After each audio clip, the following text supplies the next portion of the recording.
When I was barely 7 years old, I will still remember how I would run to the chambers of Auntie Aramide every time I returned from school. Just so she flipped through these pages of concocted arithmetics and mystical calculations. She would tell me to put my hands on her bosoms, and then I would understand that 1 + 1 is the equals of 2.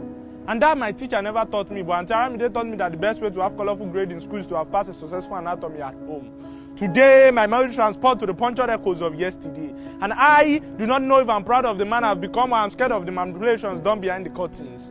Those things I will never tell anyone, not even my demons. They say silence is golden. But silence wasn't always golden. I could still remember the reverberating echoes of Auntie Aramide's voice. If you dare tell anyone of what happened tonight, the sun would glow at night, the moon will rise at noon, and that day, your bed shall lie empty.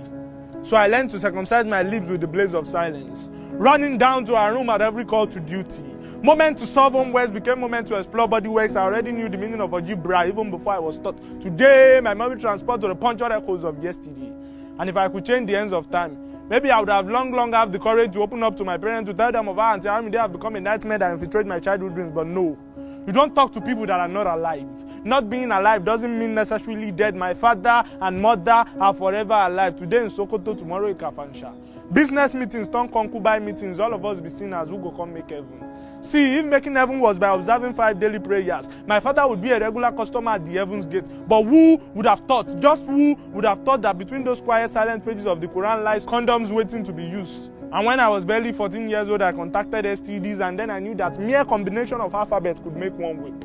And the imagination that all of my dreams and thoughts got wiped off between a lady's thighs. Is this why we have nightmares?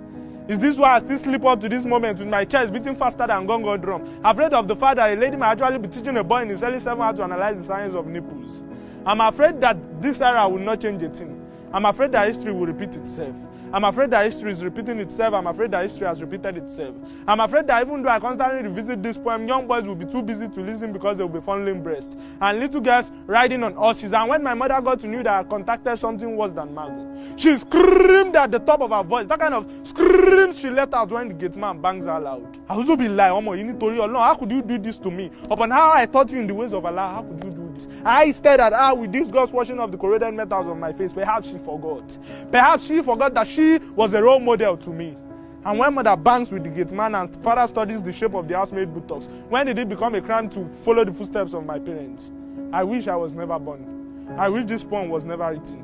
I hope someone somewhere gets his conscience pricked, because right now, someone somewhere is busy thinking of how to get an 8-year-old girl laid when she comes with her school assignments.